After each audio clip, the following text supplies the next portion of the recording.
I know you guys are excited about our first panel, so let's get it started. One note, JP Morgan Chase is one of our title sponsors, but we did not pay them to come talk to us on this panel. Just clarifying, I swear. It's not a joke. Everything I say sounds sarcastic, but it's not a joke. So please welcome to the stage from Hartbeat Ventures, Kevin Hart, Robert Roman, and from JP Morgan Chase, Michael Alanjan, and your moderator, Natasha Mascarenas. Let's go!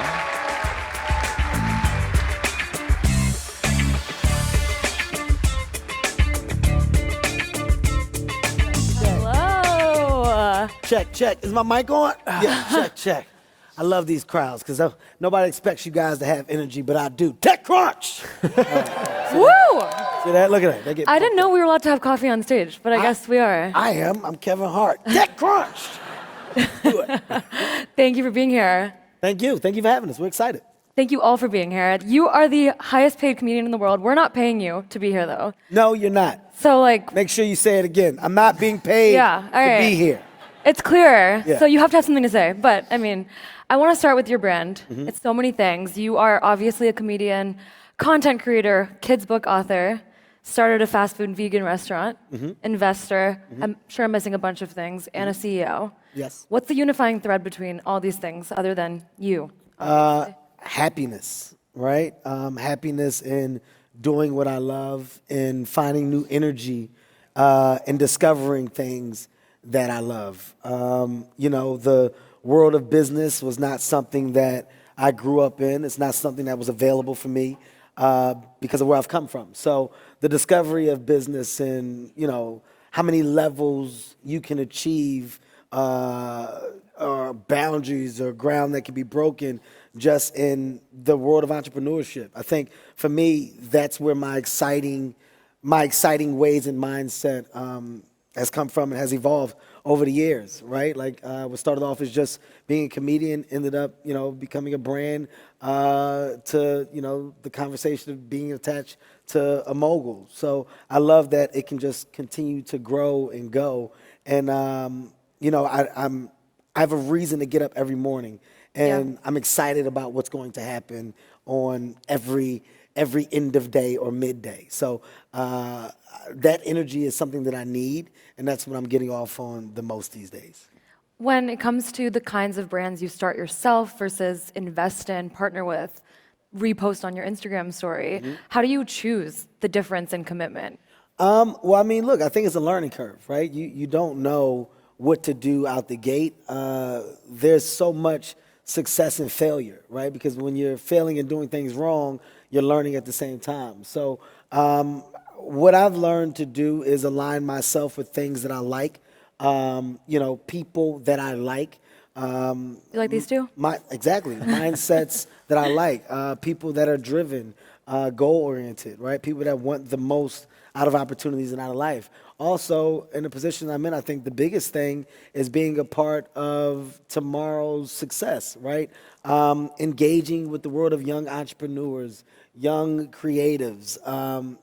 That's where I think I found a lot of success just in motivating myself, finding inspiration from watching how others are inspired to achieve greatness on their levels. So that for me is where I found a nice thread to kind of walk on and balance myself within business these days, especially in the world of investing, right? When people are excited about things and they're 100% committed to things, you find that they're giving their all to those things. And I think that's when you put yourself in a position to get the best business return, right? Because you're investing in people. So I want to know that you as a person are fully committed to the things that you're telling me that you want to do. And if that is the case, our opportunities for success should be great.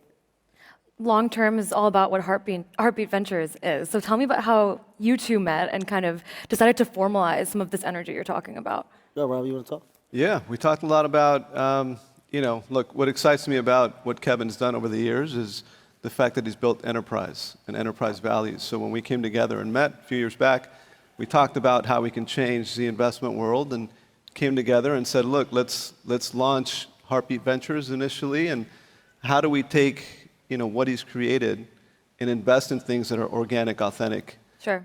Things where we can deploy capital, and not only deploy capital, but look at the enterprise as a whole and see how we can push the needle for these companies. And so that really kind of formulated what we've done today in terms of launching Hartbeat Ventures on an institutional level. But that was kind of the genesis of what we created based on what he had done. But you gotta, Robert, you gotta take a high level of credit for being patient with me and my world of understanding. And what I love the most about this now relationship is it's grown into what it is today, right? A lot of success that we've had has come from his world of understanding that I need to understand things in the way that I'm processing it correctly, but to where I can later add value based on the understanding that I now have. And he's taught me a lot about the world of investing, right? About the VC space. And also when you talk about my brands and alignment with brands and ways for us to further relationships or get the best or most out of the relationships, it came from the world of knowledge that was on this side. Yeah. And, you can't be afraid to take a step back sometimes. It's not about being in control. And I think understanding that is what got us to this space, because he's done a great job of putting together an amazing infrastructure under Hartbeat Ventures that now, puts us in a position to be the major players that we are. So I truly am thankful and grateful for the partnership, for the relationship, the alignment, but more importantly, the knowledge that I was able to obtain through the years of this relationship. Say more about what you've kind of learned from him, because financial inclusion is a topic of conversation this whole conference today, but it's such a big word that I think a lot of people get away with not really meaning it. Mm-hmm. So what was kind of the takeaways or the aha moment when I'll give you the biggest takeaway for me. I mean, guys, I'm from North Philadelphia. You may or may not know what that is or where that is, but it's the bottom, right? It's the gutter, it's the hood, and where I come from, the conversations attached to finance are not had. They're not few, far, and in between. They don't exist. Mm-hmm. So when you say, what did I learn? Well, let's go to the ground level. I had to learn why investing was okay. From my understanding, the world of investing, well, it was attached to the space of a con. You're trying to con me, trick me out my money. I don't trust you. I'm not giving nobody my money so they can run off and do what they're going to do. It still happens. Yeah. Well, that was my challenge, by the way. But that's the biggest challenge. I didn't that trust was my you challenge. for years. Yeah. You're going to get me. No, I've seen this. I know what you're doing. You're not about to get me. The biggest thing is the trust in the potential opportunity.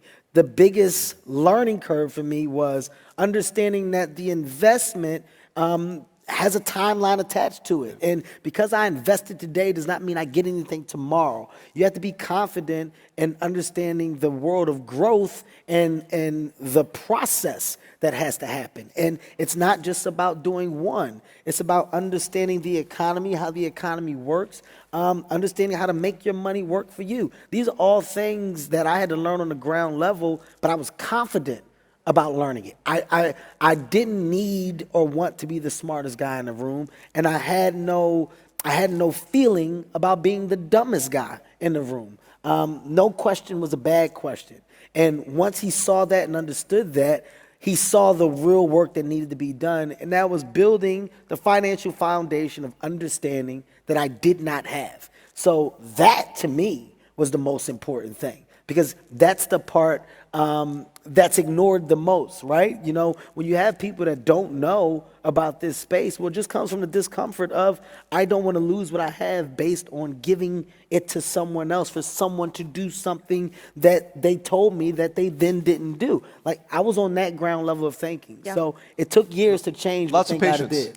Whole lot of patience, and it's all about kind of meeting them where they are, right? Sure. I think in terms of just even what JP Morgan's doing in terms of financial literacy and meeting people where they are, it's as simple as, hey man, you're walking down the aisle of a grocery store picking up the same toothpaste, flip that box.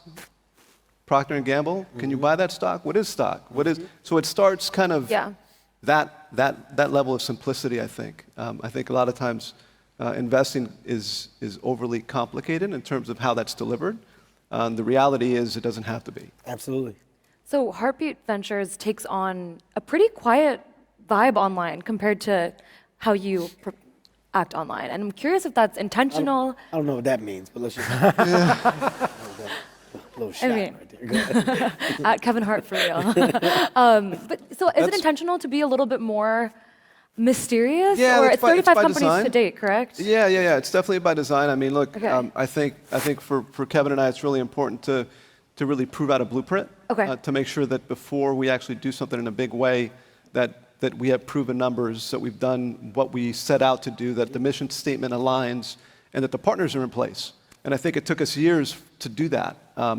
Trial and error, Absolutely. But the reality is I think we've done an amazing job on the Hartbeat Venture side in terms of what we've done prior to, and now we're ready for the big stage. Yeah, I mean, Yeah. well, before we get to that, how much have you invested to date from Hartbeat? So a lot of it has been personal capital. Okay. Because Whose? it's been, yeah. I don't necessarily want to get into the numbers in terms of because it is personal capital, but we've done incredibly well. And Kevin, do you want to get into the numbers? Well, I don't know why you're trying to get me knocked in the head here. You're not going to get me robbed on the stage. I don't trust these people either.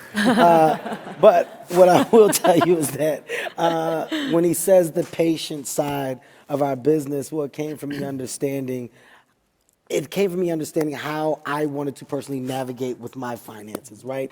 What is overexposing myself? What is the right level of exposure? And how are we building off of it? And I think through the years, yes, we've done extremely well. In us doing extremely well, the knowledge that I gained was the one of this has to be bigger than me, Yep. right? This isn't a Kevin Hart opportunity anymore, right? It's something that is underneath the umbrella of Hartbeat Ventures, but now paying attention, watching how other VCs have navigated in this space, why can't we do the same? Why can't we play the same type of ball? And to play the same type of ball, well, let's make sure that we share a significant amount of wins that act as justification to what I want to do. And that's the infrastructure that I feel like we had to put together. yeah, now. and it was an evolution, right? So initially it was simple in a sense of investing, and that became quickly now we're in the world of venture, right? And I'm fast forwarding. We're in the world of venture. We've got these partners that are the top VCs in the world that are showing us deal flow, that are showing us their infrastructure, that are sharing their resources with us, and even as who we are, we were able to capture that, leverage that, and then also create some level of halo effect because of the enterprise value that Kevin has created. And when I say that, it's not necessarily Kevin, the comedian, the actor, the star. It's truly the enterprise, and it's truly the infrastructure, right? The team that we have behind us, they all have financial backgrounds. I've been in the financial industry for 23 years, and so this is my background. And adding that infrastructure and that expertise towards investing really has helped us drive companies to kind of a new level. And for us, that we see that as a great kind of competitive advantage in terms of what Yeah, we do. so, I mean, Michael, you are helping Hartbeat Ventures grow from being based off of Kevin's personal capital to taking on its first institutional money. So tell us about kind of what brings you on stage and what's happening there. Yeah, definitely. I mean, I think a lot of the things that Kevin and Robert talked about in terms of lack of education, lack of awareness, how do you invest, that applies to companies too. And so I think what attracted us about this relationship is we share a very similar mission statement, which is the best companies, the best founders, the best people should have the best opportunities. And particularly when it comes to early stage ventures, we all know the capital raising process is really important, but it's hard, it's confusing, it's limited to your personal network. It's time consuming, and you need to figure out, as a founder, your time is best spent building and running and growing your company.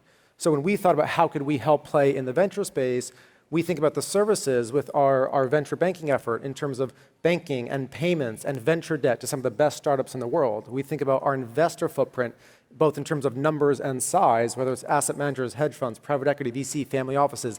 They all want better access to the people here and to the venture community. And so the question that we had was, how could we find a way to bring these things together into one holistic digital solution to really bring our services and our network to the venture community at scale?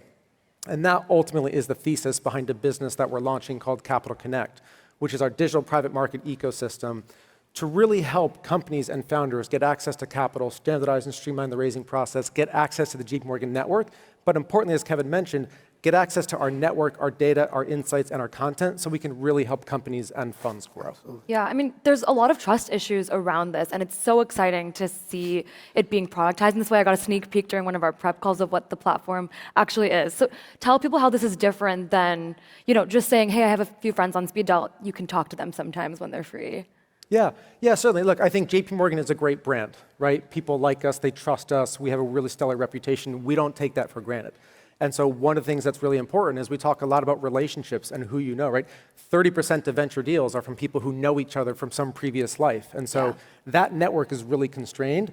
So how can we find a way to open people's horizon, help them meet other founders who've been in their shoes, other investors who were there, but how do we make sure that we get you in touch with the right people, with the right connection, with a warm introduction, with people you know, guide, and trust, and that really ignites this whole atmosphere.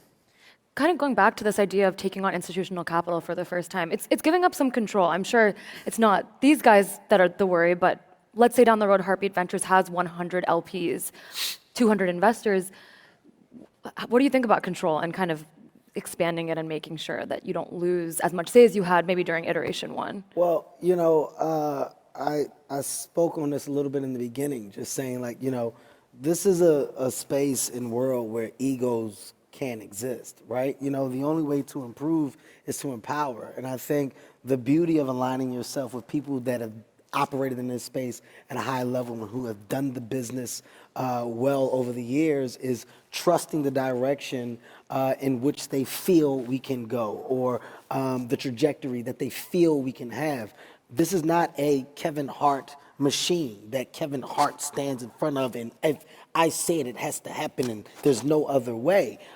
This is a table. This is a table where we sit and we talk, we ideate, and we come up with the best possible solution-based ideas that we feel ultimately help the entity that we all stand in become successful. That's something that I've done very well over the years. I've aligned myself with people who have done it right. And also, that's how I've learned. That's why my, the world of information that I've been able to embed into my mental, it's come from being a sponge in some of the biggest and best rooms. I say it again, where I come from, I'm not supposed to be in those rooms. I'm not supposed to be at those tables. But the fact that I am is insane to me. So being at those tables and trying to talk the most would be the most ridiculous thing ever. I listen the most. I take away what I'm supposed to, and in return, those relationships have become some of the most valuable pieces to this puzzle, and I'm beyond grateful for. And when Robert talks about the world of experience and expertise that he has, well, that experience allowed us to come and embed and embody some other people from that portfolio. Take some JP money. Yeah, well, listen, we were able to do some really good things, but it's all relationships. It's all, you said it, and I mean, you can't say it enough. It's a relationship business, and it forever will be. And I am true to the world of taking a back step when needed. I do not believe in I'll being the validate that. forefront. Yeah, I mean, in terms of one thing I love about Kev is, just in terms of what he's done and why he's been so successful as a businessman, is he truly surrounds himself with the best people around him and allows for them to work. He gives them the freedom to do what they do. And I have a high degree of respect for you in terms of what you've done in that. But that's been kind of a key to the success of, I think. Yeah, people have titles for a reason. Yeah. I don't believe in ignoring the title, right? You are what you are for a reason. That description attached to your name, the education, the college background, your resume, it's there for a reason. So if I'm aligning myself with you, I want you to be the best version of yourself. And if I have you in a situation where there is a leash attached to what you can do based off of what I'm controlling or not, well, then I'm not allowing you to really flourish.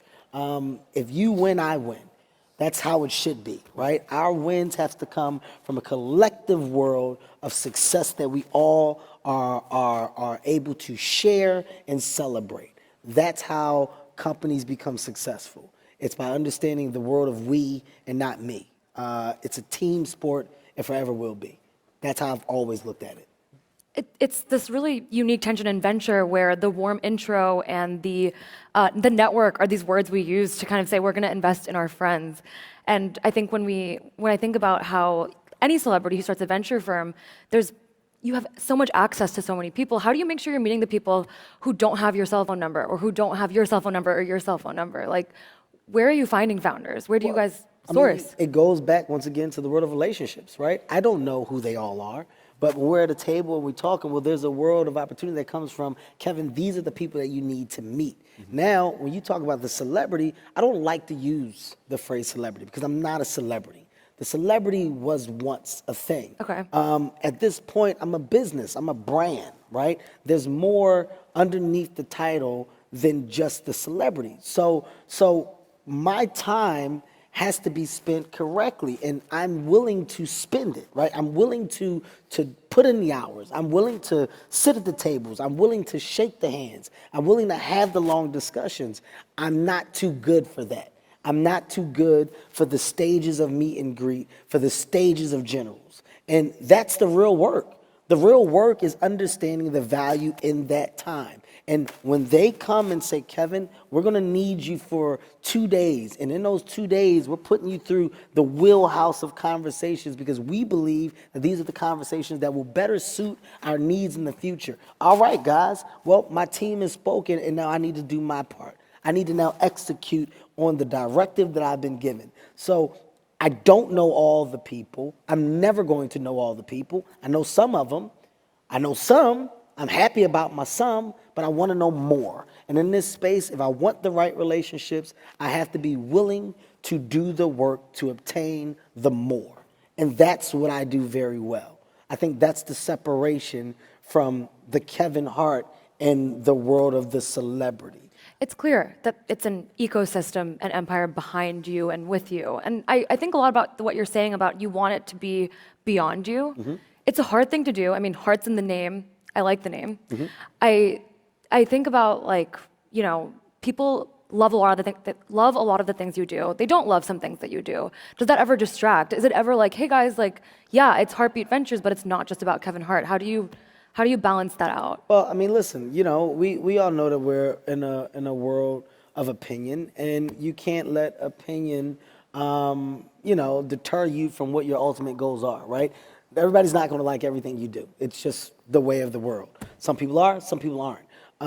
What I want is the same level of success that I've seen others have for so long, and I want it because I know that it's obtainable. Right? When I look at names on the top of buildings, when I look at things that have been there for years, well, my mindset is, why can't that be a Hartbeat Ventures? Why can't that have a name attached to an entity that I helped build and create that now has longevity and is evergreen? Why not? Why can that not exist for myself? And if I think that way and I believe that, then I can and will achieve that. So Hartbeat Ventures, you will detach the Kevin Hart equation to it because I'm not standing in front of it doing a move or I'm not on display. It's a name, and under that name, you'll respect the infrastructure that we've built and the personnel that works underneath it, and more importantly, the success that we've had over the years. That's what I want. I don't want the Kevin Hart star factor attached to it because it's bigger than the Kevin Hart. If it's just about the Kevin Hart, well then I'll go and I'll just do shows. I'll go and I'll do more movies. That's not what this is for me, and that's the difference, right? But there has to be a clear understanding in that, which is why we've positioned the business the way that we have and built it the way that we have over the years. Right. Yeah, Michael, it's kind of a statement that they're taking on outside capital for the first time. So tell us about your investment in Hartbeat Ventures. Maybe let's start with the number. Well, so one of the things. I'm going to try. No, I don't trust him either. It's my job. Well, let's start. Right. So Kevin talks about wanting to be a brand and a businessman. That's one of the things that attracts us the most about Hartbeat Ventures is it is more than just Kevin Hart, right? You look at Robert, you look at Tosh, you look at the team that Kevin has built around them. They're all savvy, sophisticated financial investors with good track records. You strap that to Kevin's operating enterprise, his media empire, the infrastructure that he has, how hands-on he is. There's a lot of weight that Hartbeat Ventures can bring to their portfolio companies to really help them grow. Yeah. Now, Kevin also mentioned he's from Philadelphia, and we talk about financial inclusion, we talk about diversity and where people are from. diversity is not just about diverse companies, right? We all know less than 10% of VC funding goes to diverse companies.